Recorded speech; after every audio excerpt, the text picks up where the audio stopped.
We are live now. Good morning, everybody. We're going to start with a quick excerpt from Brian Benstock as we go into the dealer show. Here we go. Driven sales, they want to be on their own.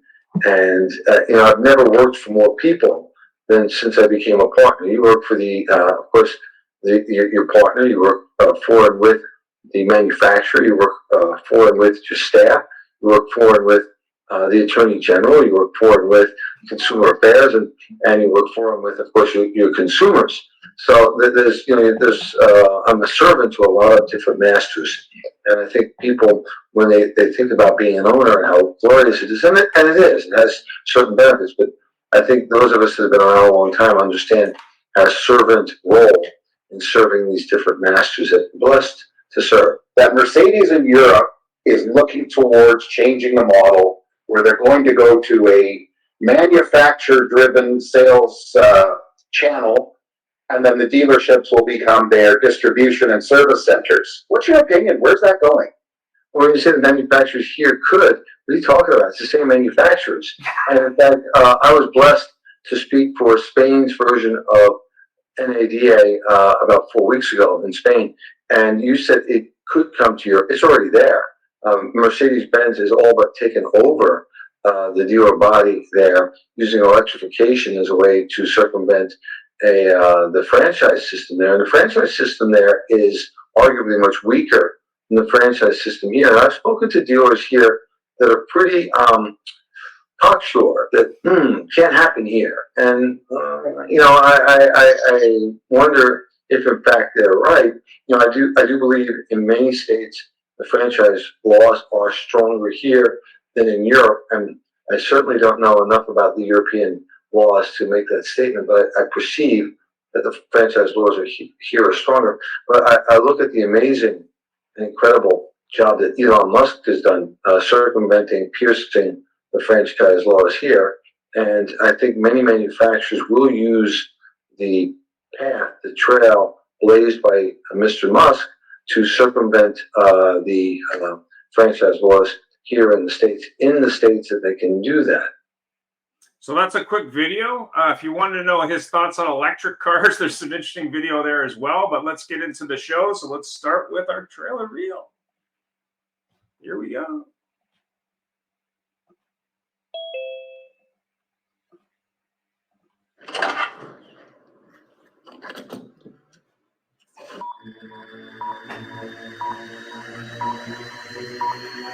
Ready, set, go!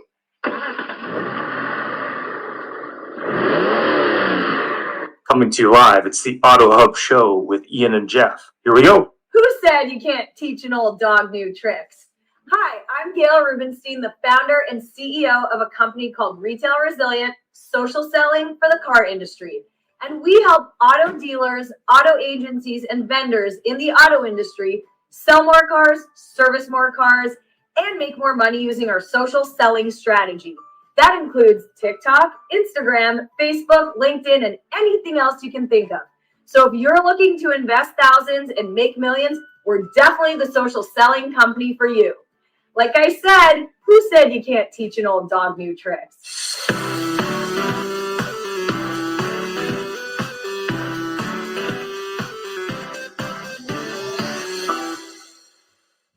I was at Larry Cohen's seminar. So happy I came, having such a good time. Thank you so much, Larry. One of the best trainers in this area for sure. I don't know about anywhere else, but as far as I know, he's the best. So, Told you thank you for having me here. I'm at Larry Feldman's seminar, and what I found is that what he's really good at doing with his knowledge and with his training, he's not filling a bucket, he's lighting a fire. Ways to improve. Every month we want to improve better on what we did the month before, maybe the year before. It's about how fast we can get the cars done with quality work to get it to the front line, because that's where we make our money. And the bottom line is the longer it takes, the more money you spend. We want to get it down as low as possible. Right now, like I said, we're in a great stage. We're at 4.5 days. In recon, we want to know how quickly we can get the cars out of the recon process and to the front line. The average days in recon and then the time to line are the most important things to be looked at. I'm Mike Burrell, and Service Director at JM Lexus.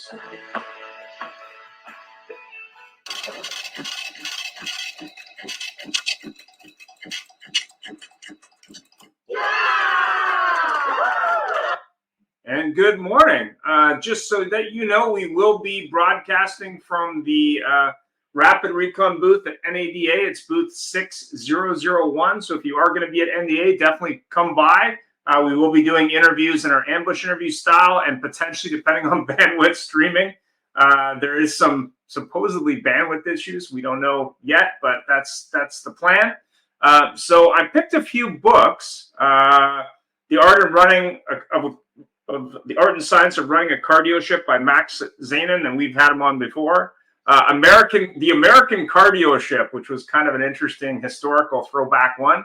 And then one of the books that I've read recently, The Future of Automotive Retail by Steve Greenfeld. Really interesting book if you want to know what's coming in automotive. Go ahead, Jeff, with the disclaimer.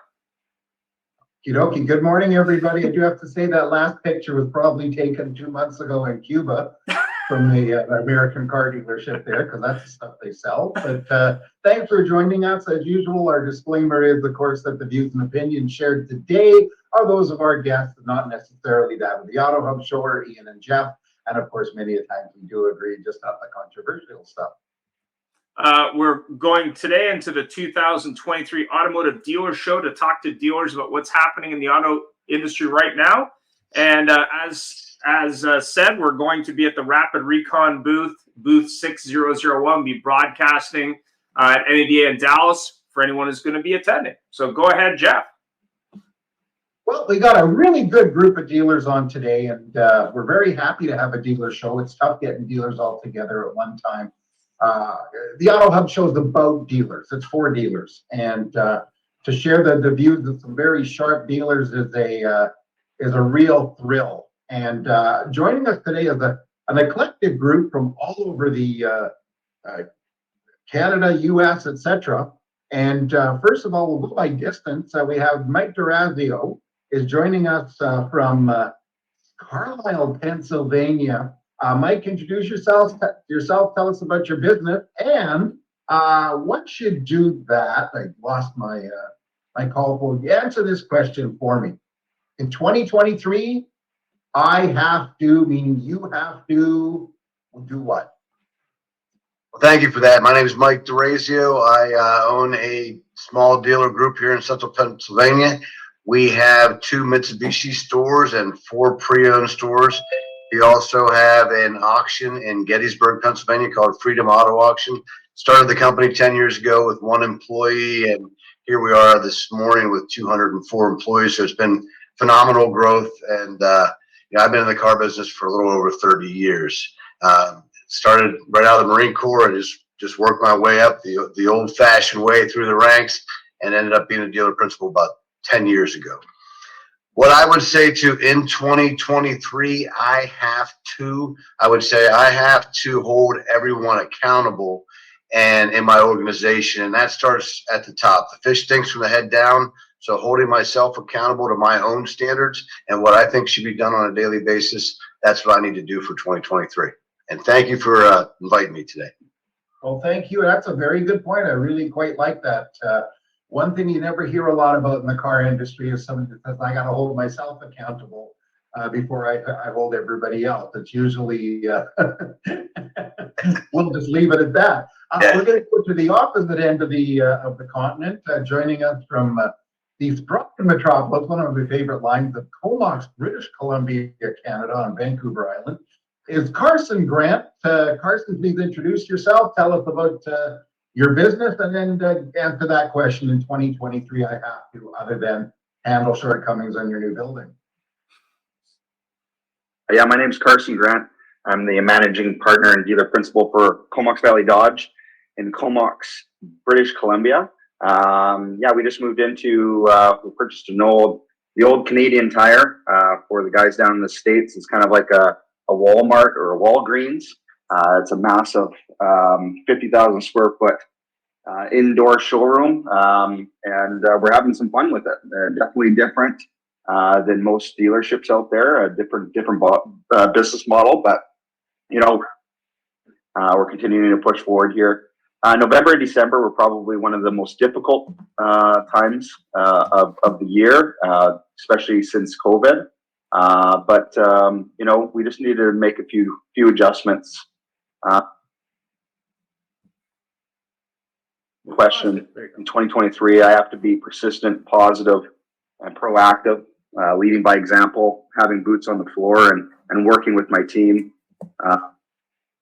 History as an 18-year-old coming, I played junior hockey and couldn't play anymore, and just jumped into the business full speed in, and here I am, you know, 18 years later. So it's been quite the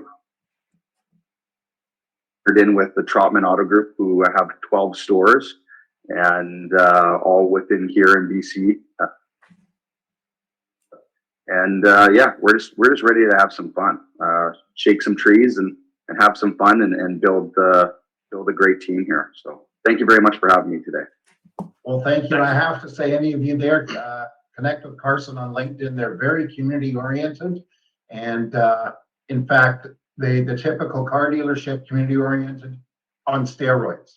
So good for you, because you do a lot for the community, and you know, you sell them cars, and but you also take care of them. So thank you. And then we'll go a little bit further south from there in St. Helens, Washington. I got my mother-in-law says Washington, so I had to say it. But we have Andrew joining us from St. Helens Dodge and St. Helens Ford. Please introduce yourself, Andrew. I don't really want to take a chance of ruining your pronunciation of your last name. So, well, thanks. Good morning. Thanks for having me. My name's Andrew Suvanvej, and I have a St. Helens Ford and St. Helens Chrysler store. We've had this store for like 6 years. I'm the dealer principal there, and I've been in the car business for a long time. Much like Mike, his story, just kind of working your way up, all the way from a lot of attendant to, I mean, every position you can kind of find yourself finding needing for. So. You know, car business for me is it's near and dear to my heart. We live it, love it, breathe it, family, and it's been a really exciting kind of time right now. So I think 2023 this year, you know, I have to really continue to understand our first party data. I think it's going to be a really key part of this year. Not just understanding our first party data, but setting up our customer data platforms, utilizing and leveraging this data to penetrate market share that we may not have been able to reach, and just understanding where their customers are at, and trying to meet them a little quicker rate and a more efficient rate. So yeah, 2023 for me is really a year of collecting this data and with leverage omni-channel, and trying to get that for some more effective conversions. Perfect. Thank you. That's a very good point, and thank you for that. And it's nice to have somebody that isn't a Dodge dealer here or a Hyundai. Thank you. Well, you're both. But, and then last but not least is my good friend Dave Jackson, who I've known for a long time from the Chrysler world, and bumped into him at the auctions here all the time from another huge metropolitan center, High River, Alberta. And Dave, introduce yourself, say a bit about your business, and give us the answer to what you got to do in 2023. Well, first off, hello, Carson. I haven't talked to you in a long time. Carson and I were in a dealer 20 group for a while together. My name's Dave Jackson. I'm from Country Chrysler. We're a small rural dealership, High River, Alberta. I just I'm just starting my 29th year here. Started here in 1995. I've been in the car business since the 80s. Like I said, we're just a small rural country store. We're a one standalone store, Chrysler, Dodge, Jeep. For 2023, what I need to do is get a better or newer crystal ball. And what I mean by that is, I think we're at a crossroad in the car business, and I think there's lots of changes coming. And I think the things that we do this year, next year, are going to define where our businesses are going. I think that with all the changes coming, the electrification, the smaller margins, the parts supply, the online, the OEMs selling direct, the stuff we do today is really going to impact our business 5, 10, 15 years from now. We're the not only are we the decision makers, we are the decision.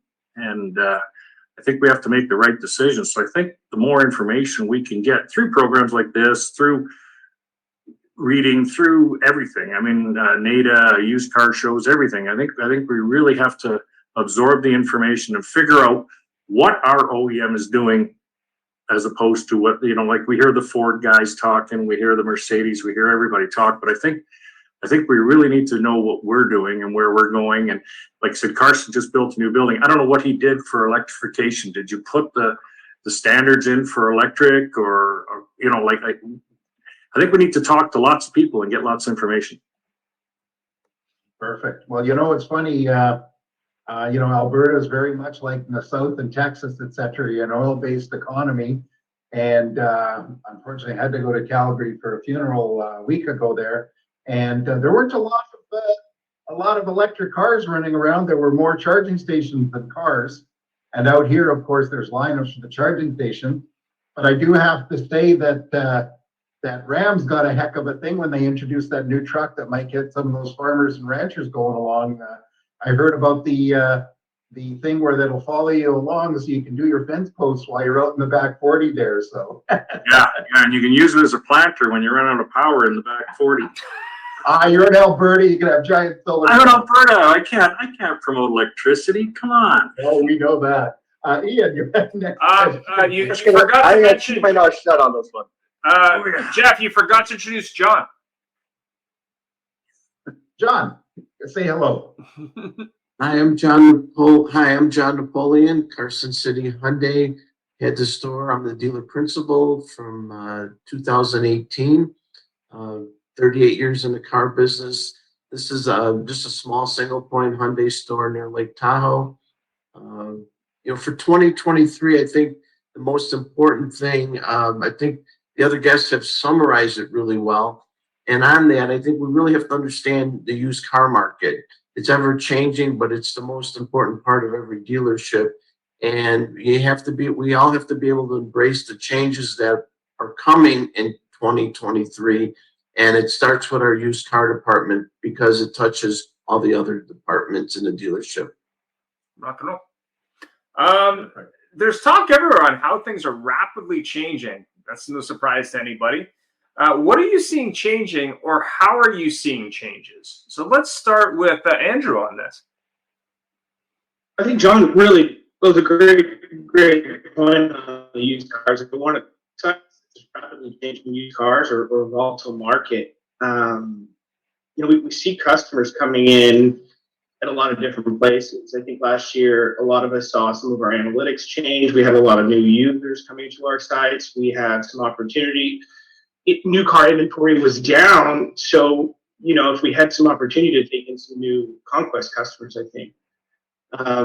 But we're seeing a lot of things changing with how the customers want to transact with us. And so for us, a lot of focus in on the buying process and trying to meet the guests essentially where they're at. So we're transacting, they want it quicker.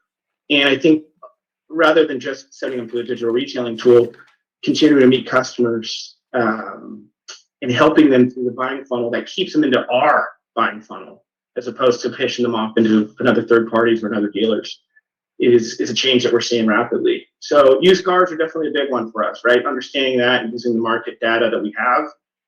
And again, I keep going back to the year of the data, and making that work for us.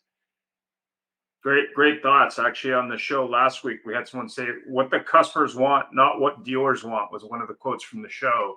And I think what that was really about was talking about how the process has to change based on what the customer wants it to change, not what we want it to change. So it's kind of interesting. Mike, what do you think? I have to agree with a little bit of what, everything Andrew said, but especially, look, we all know that inventory is an issue, right? It's ever changing inventory, used cars. We have to stay on top of that. But I think we got to get a little bit more granular, and a little bit to touch on what Andrew said is, the customer is getting more and more distant.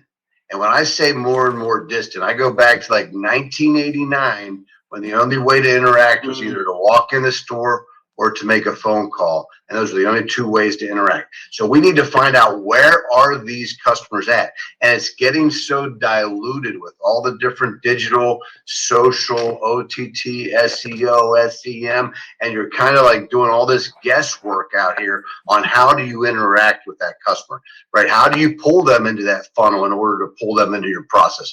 And I think it starts like, we have to get really dialed in on what our ROI is and where that's coming from.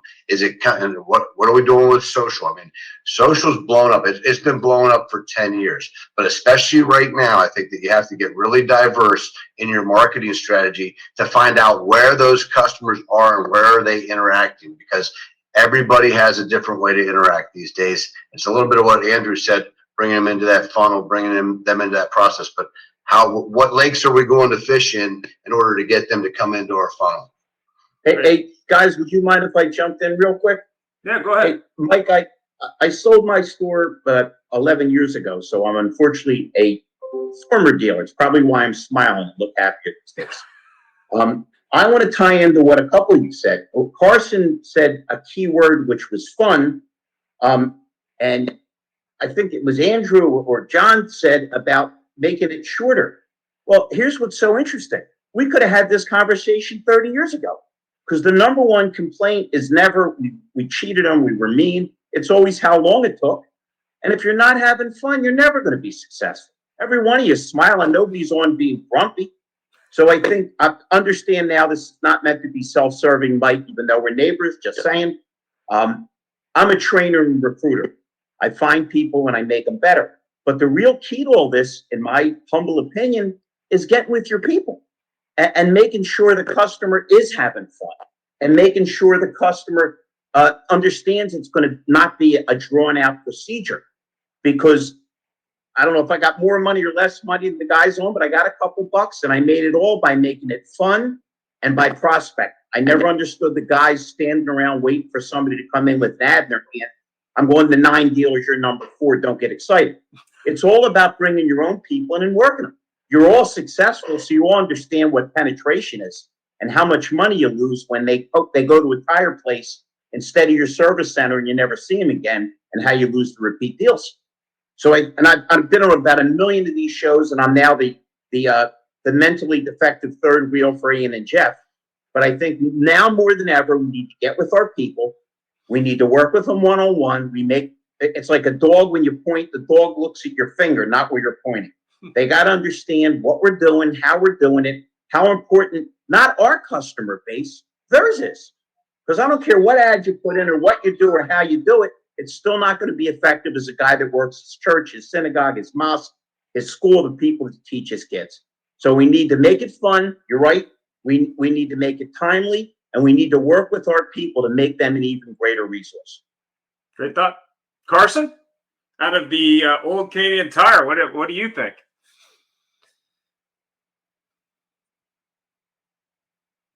Larry there, that's for sure. This is a thing.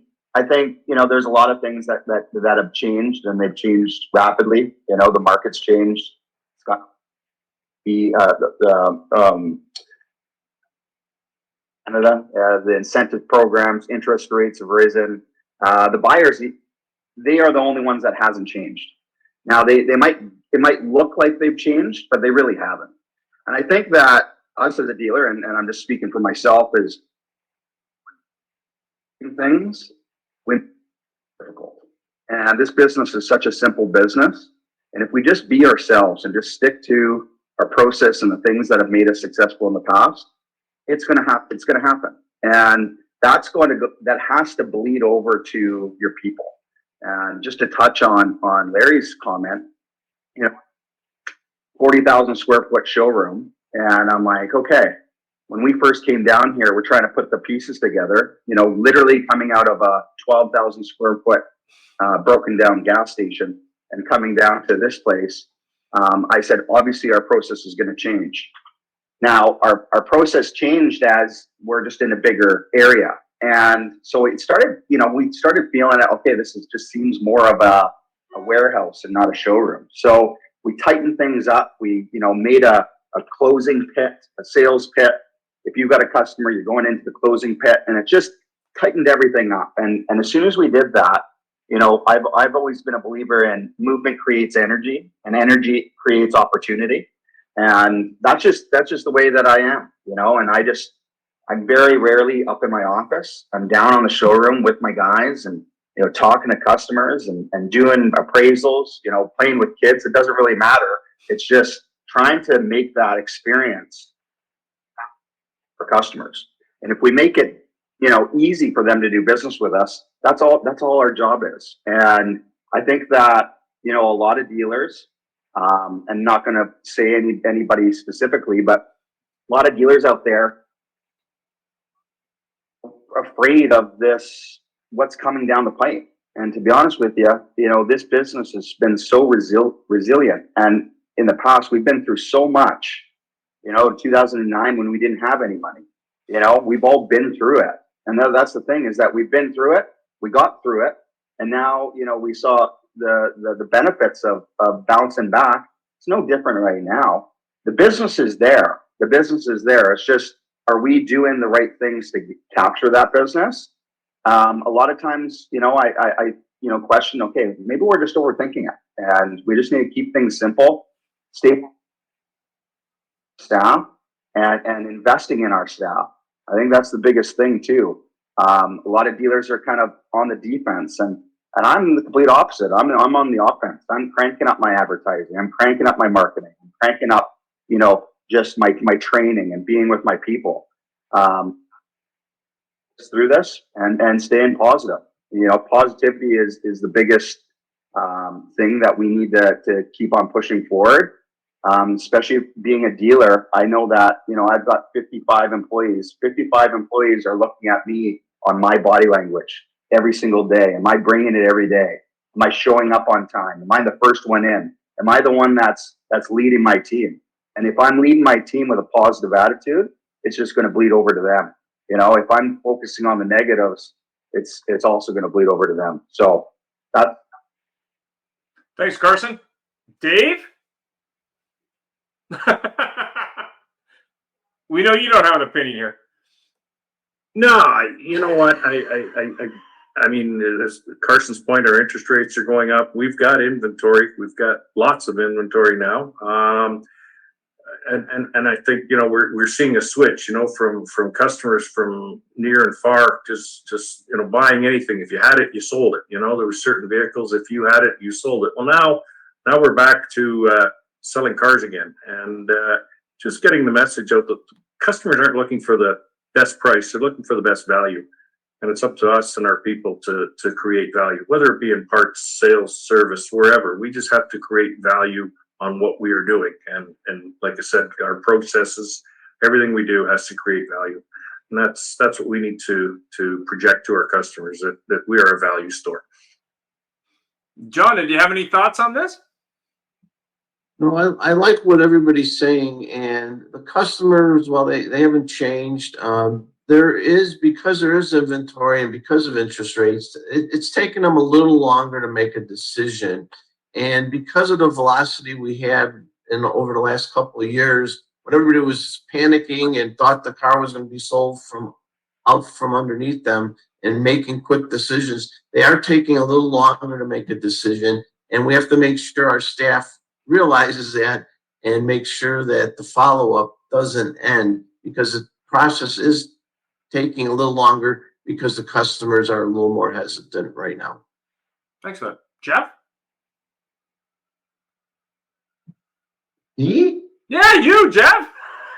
I don't know. I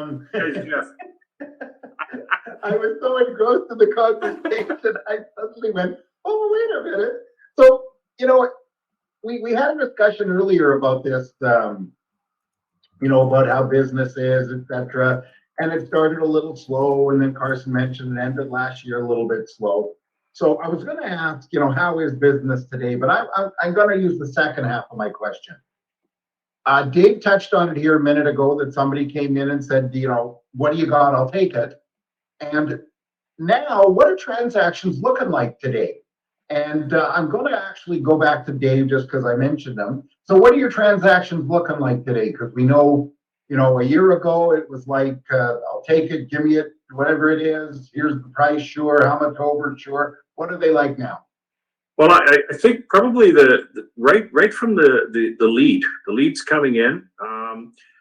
Last year, the year before, the lead was, is the vehicle there? Is it available? That was the question. Now we're getting price questions. Now it's not, is it there? Now we're getting what is the best price?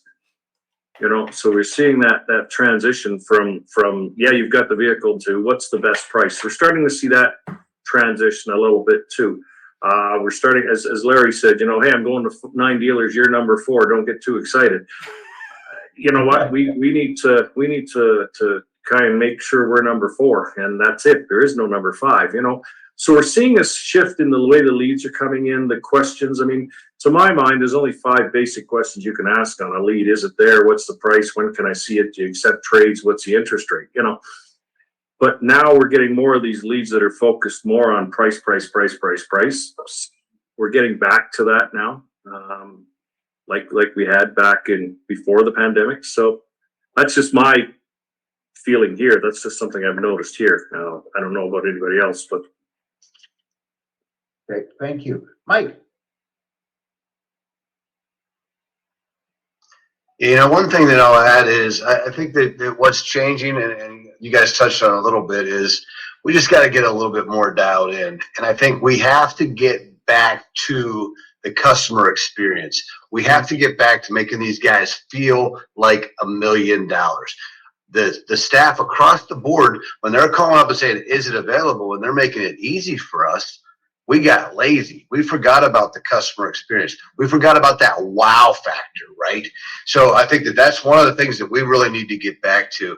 And moving forward, it's changing very rapidly to where they want not only the price, but they want the experience. And if we're not concentrating on those 2 things, we're going to lose. Yeah, you got it right off the bat. I mean, I think, John was talking about customers and the timing of this stuff, but the customers are becoming more patient. We're starting to see, and we really shifted the transaction from this reactive selling that we could walk in and get a customer on the showroom and we'll get you into a deal, we'll put you into something. Now what we really have to change is this proactive approach with the customer centric process, right? Like Mike talked about that. We're going to take an order on a car where we're typically used to following up on you, but how about we're going to start getting an early on engagement process that, and it's something, at least for us in my career, we spent so much time on the after sales that we didn't really take a lot of time on the customer centric process of how do I nurture a customer in? How do I set it up for a celebration? How do I set it up for additional opportunities of revenue, whether it's accessories, and using that, ways that we can connect with the customer early onset to provide them an experience. We take an order in on the car, and I couldn't tell you how many times that throughout the last 2 years that a manufacturer has reserved a vehicle at a specific price or a specific something. Prices change. Communications have gone through that customer unbeknownst to the dealer, and the dealer's trying to catch up with that. Well, that's a really tough message for the end consumer. And I think at the end of the day, the dealers take the brunt of that, right? The factory said this and you guys say this. And so the way we can really improve this and combat this is to really, truly develop in our early onset proactive communications with the customer. And I think it's coming down to, we've always talked in our stores about being current and being relevant. So you speak, am I current? Am I getting it quickly? Am I doing that? But now it's really about the relevancy, right? We have these leads and we drive these leads in there. And Mike mentioned about the ROI when they're coming in. But do I know my customer? Do I know my customer based off the data that I see him? I know Gail's would hit it. It's like if I got a customer coming, I can click their Facebook, I can learn a whole bunch about them just by some of the data points that I have. And so bringing those 2 together in a real proactive approach is definitely how we're seeing the transaction change. And I think it's a lot of the people that we have too, and utilizing the right people, or not utilizing the right people, but considering different types of personnel for our industry that are still customer centric, but less reactive and more of a proactive and organized approach. I think is really a key there. And can I add something in, Jeff? Of course. So what Andrew was saying, I like it because the customer centric, you have your virtual customer centric process, like marketing and sales process, and then you have the physical showroom. So this year, a lot of the clients that we've been working with, we're building out the marketing funnels virtually to make them more customer centric. So we're driving Facebook ads into the digital retailing tools so that they can desk their own deal with the worksheet, and they can load their trade info in, and they can get the soft credit pull. They could choose a car they qualify for. So they get the like wow factor virtually, but then the sales process has to deliver on the marketing process, right? So you have, like what Andrew was saying, you have this lead, but then they come in. So now you have to physically, or I think it was Dave, someone said you have to physically wow them. So you have to wow them virtually, but you have to wow them physically. So it's interesting how sometimes at dealerships both align and sometimes they don't align. But it's that bridge, right? Yeah, I mean, that's the challenge, right? Like, how do I wow you, give you this customer centric? And it's, you know, it's like, don't catfish the customer, right? Let me have this great digital experience for you. And you walk into my showroom and here we go. Oh, I started right back at meet and greet again. Right. And yeah, good point. It's very that goes back to management 101 though. Mike and I look like we've been around a long time. Mike, how many times were we in a meeting where they beat you to your knees, cursed you out, and then said, go out and make some friends? If we encourage a positive environment, we teach people to smile and maybe answer their damn phone and have some enthusiasm, maybe we'll get the net result we want and they want. Well, it's what Carson said. Movement creates energy, and energy, Carson, what did you say? Movement creates energy, and energy creates something else. Positivity? Opportunity, yeah. Yeah, but look, so Very true. Look at what we're doing here. We're in two different countries, which are not that different, but totally different. Two different sides of the continent, and we're saying the same thing, that all of a sudden a light switch went off and the customers changed. And obviously something promoted that, and it's the chicken and the egg thing. But so I don't know if I talked to Carson, and I know I did not talk to John. John, what's how are transactions looking now? Well, I think what everybody said is absolutely the same thing that's happening up here in Carson City, Nevada, where the customers are just taking a little bit longer. And, you know, we have to be cognizant of our omni-channel approach to making sure we start the process in the showroom wherever they left off online, because everybody starts online or on the phone. So we don't duplicate, and they see that we value their time, because if they don't feel like we're valuing their time, they will think the process is too long. But if they feel like they're involved, it's going to be for everybody's benefit, and the transaction goes smoother and better results. So things are the same, like you said, just about everywhere. It's no different, and we just have to be cognizant of that.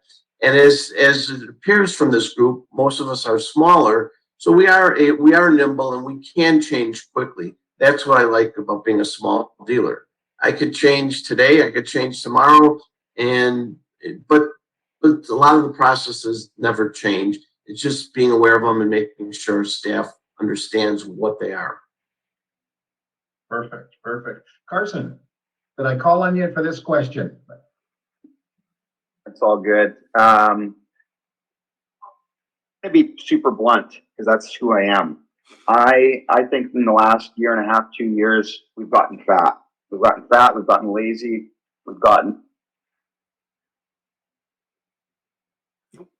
We lost you. a lot of. We kind of lost you there. Go ahead, fat, lazy, go. Oh. Can you hear me? Yeah, I hear you now. Go ahead. I believe that we've gotten fat and lazy for the last, couple of years. Business became extremely easy, and we got complacent with it. And to be honest with you, what's the old term? If you don't use it, you lose it. And it's the truth with our sales skills, our art of the sale. I think that we've gotten dull, and we need to, and I'm talking about we as our teams and ourselves as dealers. I think that we've kind of just sat there and like the money coming in, but we needed to. I kind of saw this kind of coming about 6-8 months ago, and realized, hey, I need to be a little bit more proactive with my people and really focusing on training them and focusing on, working with them on a day-to-day basis, boots on the floor, and just trying to be proactive, being positive with our people, because we've had a little bit of a spook with our customers, and I think that they've also realized that, hey, there's more inventory coming in. We don't necessarily need to, put our right then and there, but and if we're following the process, we're asking the right questions, and we're bringing them through that process professionally. I think everything else will work out. Or November, December was probably one of the most difficult times. We overthought things. We started focusing on the negatives and focusing on the things that were out of our control. And, I've been, like I said, I've been in the industry for 18 years. You've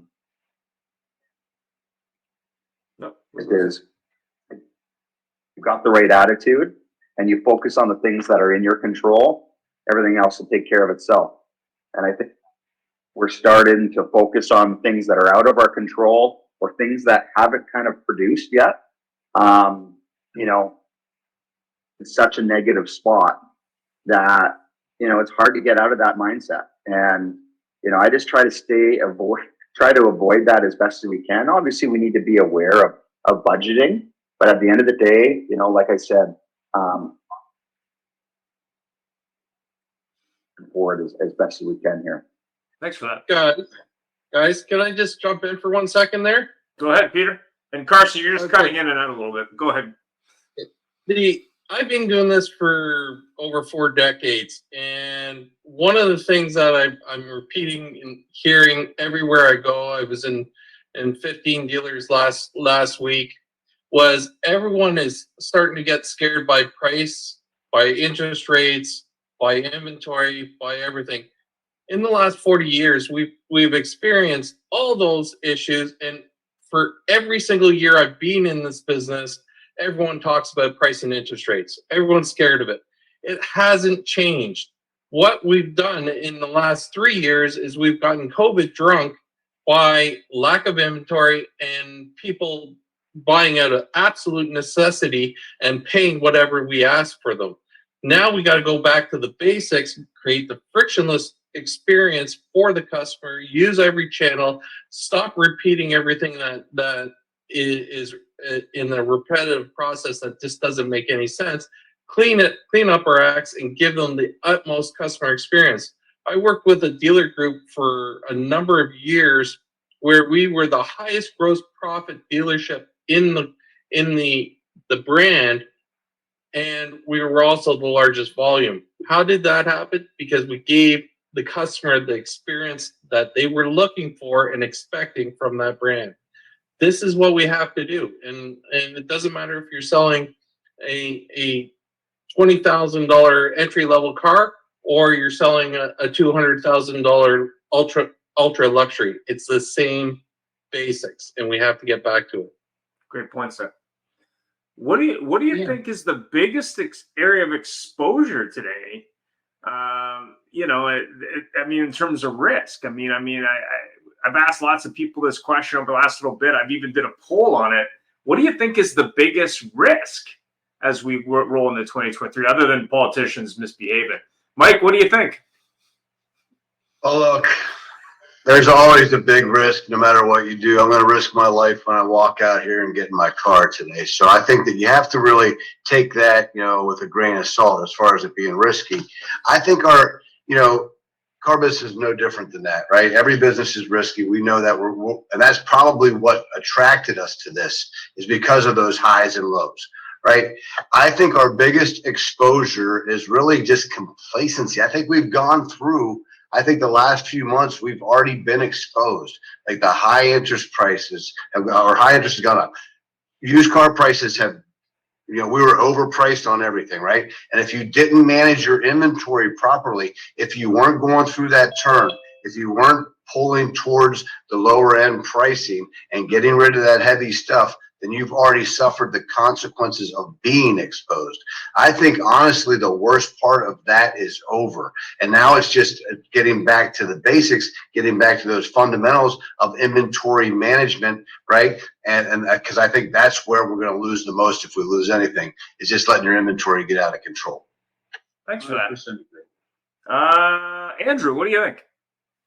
I think Mike got it right on there with a lot of the inventory control, and it's a challenge with the exposure. But I mean, we've got several different exposures this year, and you're right. The car business is all about that exposure and that risk. And once we kind of get comfortable with this, we're just about minimizing it and trying to really understand our own internally, because it is, it's about profitability and year-over-year growth.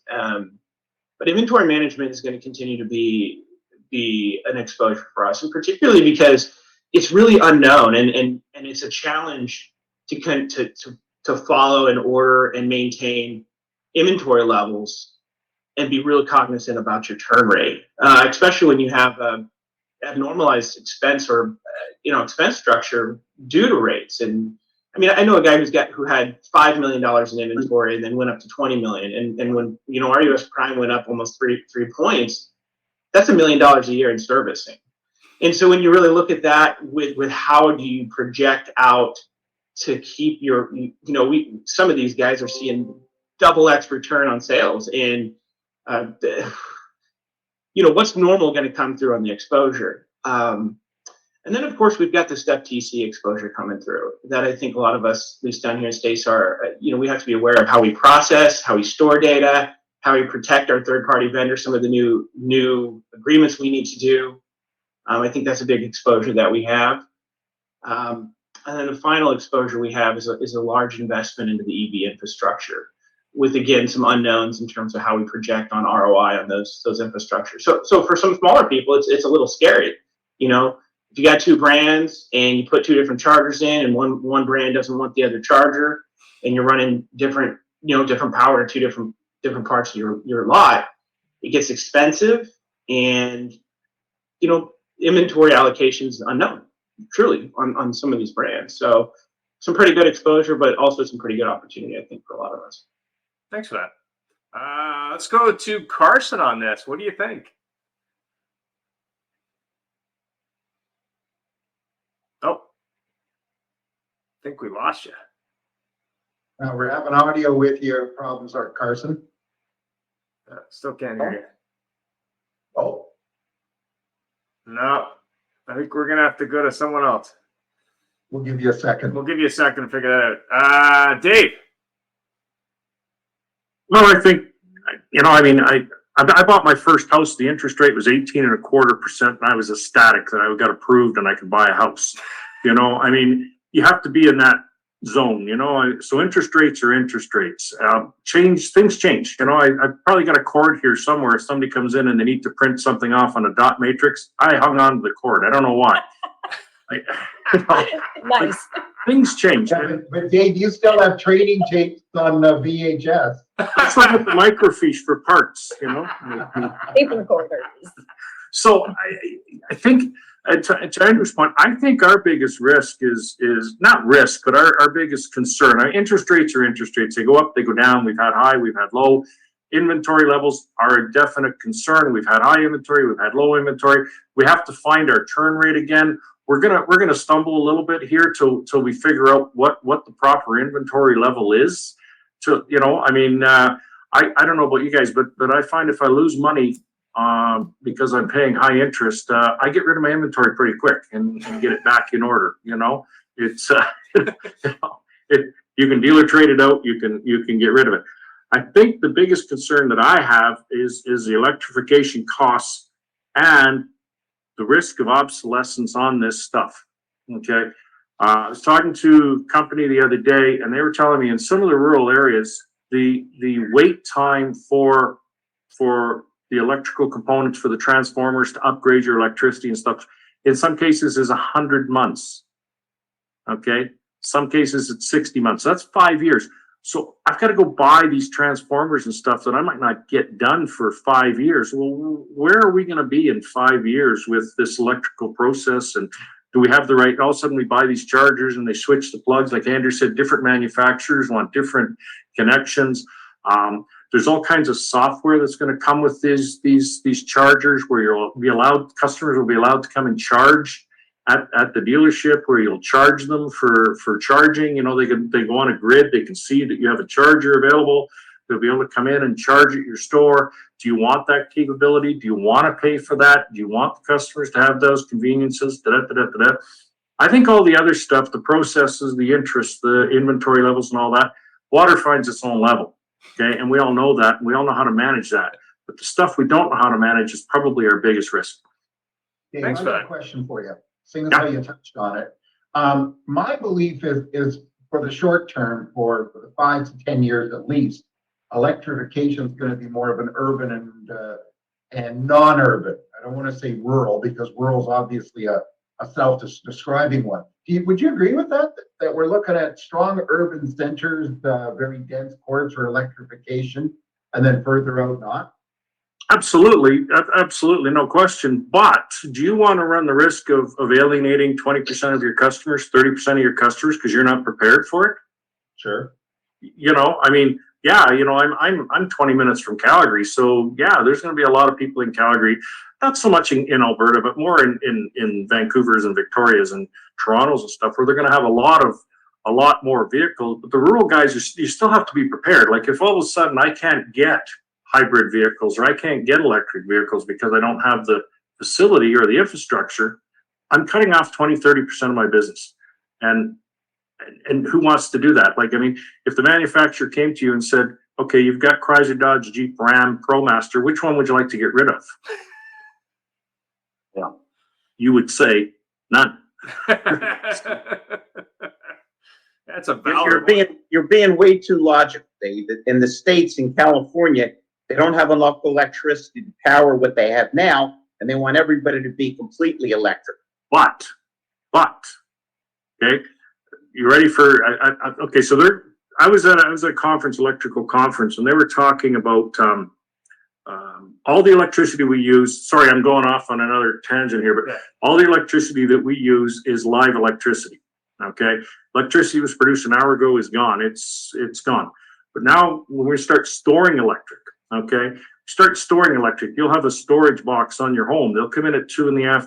or 2 a.m. They'll charge that box up. When you turn your lights on, it'll draw from that box, not from the live current. That's why solar panels and stuff will produce your own electricity that you'll store yourself. So you'll have electrical storage. I know it sounds bizarre, but remember the few years ago, everybody was giving out these little phone chargers. You charge it up, and if your phone was going down, you'd recharge your phone from it. That was storing electricity. Well, what stops them from doing that? If you told me that this little pad here, I'm going to throw my phone on it and it's going to charge it, you're like, what? We don't know where we're going with this stuff. So it's pretty hard to make a statement that we don't know where electricity goes. Somebody knows. Somebody knows more than we do. And we're trying to guess what they know, what we don't know, where we're going with it and everything else. So I just cannot believe the entire world's going down this electrification roadway if it's not going to work. Yeah, great point. Yeah, Carson, go ahead. Can you guys hear me now? Yeah, we can hear you now. The LA River. Go ahead, Carson. Yeah, you can hear me now? Yep, you're good now. Sorry about that. That's okay. Yeah, just to add on to what Dave was saying. Yeah, obviously there's a lot of question marks moving forward. And to answer your question, Dave, that you had for me earlier was, yeah, we, with our new facility, we put the minimum in, just to try and, now our minimum was 3, so it's not a huge amount of investment, but at the end of the day, we want to, if we do go down this path, which it looks like it is going down that path, whether it works or it doesn't, we do want to be prepared for that 20-30% of our business. We just don't want to miss out on that. What do you think is your biggest area of exposure or opportunity? I think that, I'll just go back to ourselves. I think that, the biggest risk to our business is ourselves. I've always, one of my favorite quotes that I've been told is, your problem and your solution are staring at you in the mirror. And I think that if we get in our heads too much, you know, it's a bad neighborhood up there sometimes, and you know, you don't want to be stuck in there too often. We want to stick to the things that we can focus on, and we can you know, focus on the things that are in our control and staying positive about that. And you know, I sound like a broken record a little bit, but that's the truth. I think the biggest problem is up here. We just need to focus on working on our business, working on our people, and the rest will take care of itself. But you know, it's sometimes when you're taking a look at how the industry is going and how people are buying and the changes that we're experiencing, I think, you know, it's just natural for us to try and, you know, think our way through it. When oftentimes we know the answer, it's just sometimes we tweak it too much and it just doesn't go with the flow. So, you know, that's my answer to there for moving forward into 2023. Thanks, so what you're really saying is you want to keep your closing pit from being the pit of despair. That's right. John, that's correct. John, what do you think? So, I am prone to having a resolution. Andrew, did we talk to you about the area of exposure yet? Yeah, well, talk a little bit about exposure, some FTC, used cars, inventory management. Yeah. Yeah, we just didn't get John in there. You were right on the screen looking at me. John, go ahead. So, what's that, Ian? John didn't comment on it yet. Go ahead, John. I didn't hear you broke up on me. John didn't comment on it yet. Go ahead, John. Oh, sorry, John. No problem. I think what everybody is saying so far is spot on, and I'm really big on the watching the used cars, the inventory management, so important. And somebody once told me, you know, this is a great business, you know, but it's always good. It's not always great, but it's good. And the wind is not going to be behind our sails in 2023. And the one thing that we haven't discussed, and I just want to remind everybody of, is that our managers, especially in the front end of the store, are probably going to make less money this year. And we're going to have to address that issue because the same pay plan that worked last year is going to pay a lot different this year. And we just need to be conscious of it. It might be just the way it is. I'm not saying that you're wrong, but you're going to have to address those issues as we go through the year, because November and December, I think, was a prelude to 2023. And I don't have a crystal ball. I don't know what the whole year is going to look like, but there are going to be many employees that make less money, and you're going to have to deal with that. Thanks for that. Jeff, we're sensitive to time, just so you know. Yeah. We're almost at the end. Actually, it's a very interesting point because a lot of the staff is going to be experiencing what a lot of the customers are. Is they've had a great run. They've made their commitments based on that. Some of them bought homes, some of them bought toys, etc. And all of a sudden that income stream is going to drop and they're going to be faced with the pressure, and how do they deal with that? So we are sensitive to time.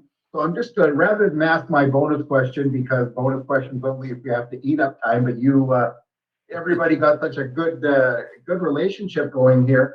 I'd just like to get a final comment from each of you, just on really where the number one piece of advice you can give dealers to make the best of 2023. And we'll start with Carson. Right. My advice is enrich people's lives. It's all about the people. That's what makes the thing go. And whether it's our people, our teams, our community, that's a big one for me. I'm very passionate about that. Our families, our immediate families, and of course our valued clients. If we're taking care of all of them, I see that as a huge success. So focus on the people and keep on pushing. Yeah, that's very good. And of course, Gail says her advice is be retail resilient, which is very, very true. Resilience is the big thing about the industry. And actually, Carson, one thing that you said there is something that has paid off for some, but not many, is also does not pay off for many.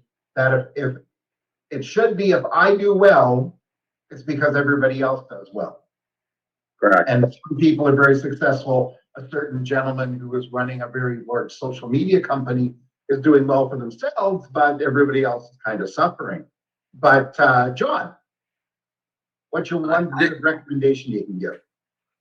I would say pay attention to the data and react and use the data, whether it's financial or any other of the KPIs or metrics, and do something about it. Don't let the data, you accumulate it and do nothing with it. It's going to be very important that you do something with it. Perfect. I actually read somewhere that the new term for KPI is keep people invested. Yes. Right. Mr. Dorazio. Yeah, tricky question, but I would say in 2023 that we should stop worrying about what everyone else is doing and get hyper focused on our own organizations. You got to take care of yourself before you can be worried about anybody else. So I think get hyper focused, run your own race, and dial in on every little thing you're doing, from marketing to acquisition to time to retail, the whole way through. Reevaluate and audit your entire organization. This is the perfect time of year to do that right now. We're in January. It's slow. What are you going to do?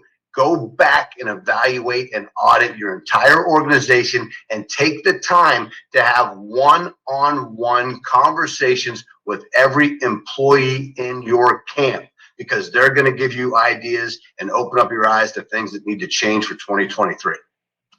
Perfect.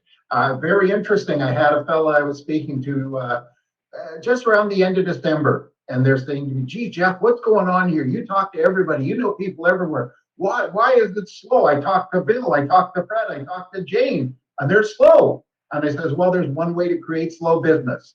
Talk to somebody else and discover they're slow. It's hopefully good. Final comment from the longest term person in one place here, Mr. Jackson. What can you recommend? Boy, I keep playing on that term thing with you, don't I? Yeah, I'm only 32. Exactly. I think well, what Carson said. Involvement in your community, involvement with your people, involvement with your store is very important. I also think that involvement with other people is extremely important. Guys like Larry and Gail and they see the trends. They're talking to people every day. You don't call Larry until you have a problem, I think. The guys that think everything's great, they're not calling Larry, which they should be. But anyway, he sees the trends. He sees what's going on. Other dealers see what's going on. We tried this at work. One of the big things I value with the Dealer 20 group is those guys aren't in my area. So share some information. What are you doing? What's working? What's not working? How does that work for you? Like you said, Jeff, you call somebody and go, oh, it's slow. Yeah, it's slow. Well, you know what? You can talk yourself into that. But if you go in with that mindset, if you're going in to pick out a positive, I think information is going to be huge this year on how to maintain your inventory, what's working, what's not working. You could spend thousands and thousands and thousands and thousands of dollars on the wrong thing. I know all these analytics companies want to send you these beautiful reports every month, and it shows you how, your conversions and your KPIs. I don't need that stuff. We get a financial statement every month. I know if it's being crappy or not. I don't. So I had 1,000 people look at my website. So what? Maybe I had the only TRX truck in Western Canada. So 1,000 is probably a low number. I don't get caught up in analytics and all that stuff. I don't really care what happened before. I'm more concerned about what's gonna happen. Somebody said one time, in this business, you're always on a roll. Sometimes it's a toilet roll, but it's always a roll, and it's make the best of it, right? So. Hey, Dave. You jogged my brain. A long time ago, I dated. Oh, come on, Larry! Don't be. I jogged your brain. Yeah. Last week. Say last week. No, it was longer, my brother. I'll tell my wife. A long time ago, I dated a female engineer when there weren't a lot of female engineers. She was really cool and smart. I said, What's it like being in a room where you're probably the only female? And she said, Larry, it's insane. They actually say things like, that's fine in practical application, but will it work in theory? You're 100% right. Does it work or doesn't it work? What do we got to do to cut through the bull and the nonsense and make this thing make sense? Listen, my prediction's simple. In 100 years from now, everybody on this call will be dead.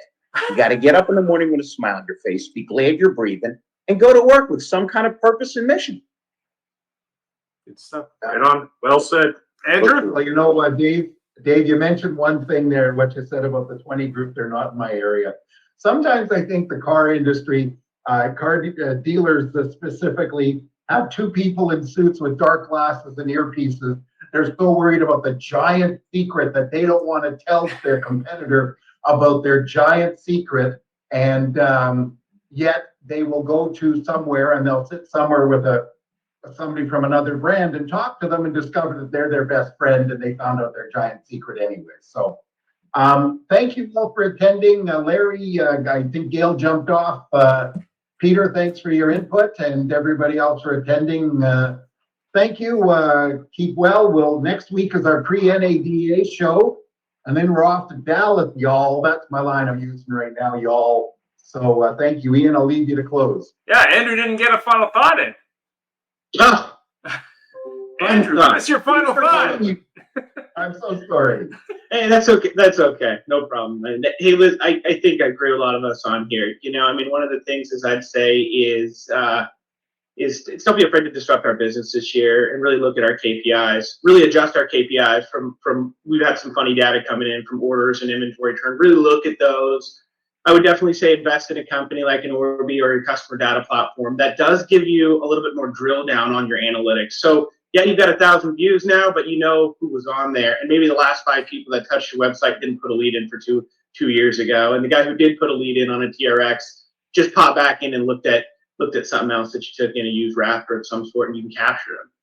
So definitely I'd say that. And then just continuing to career path and building your bench, looking for technologically advanced people to come into our industry that may not have been there. I think it'll be a more successful year.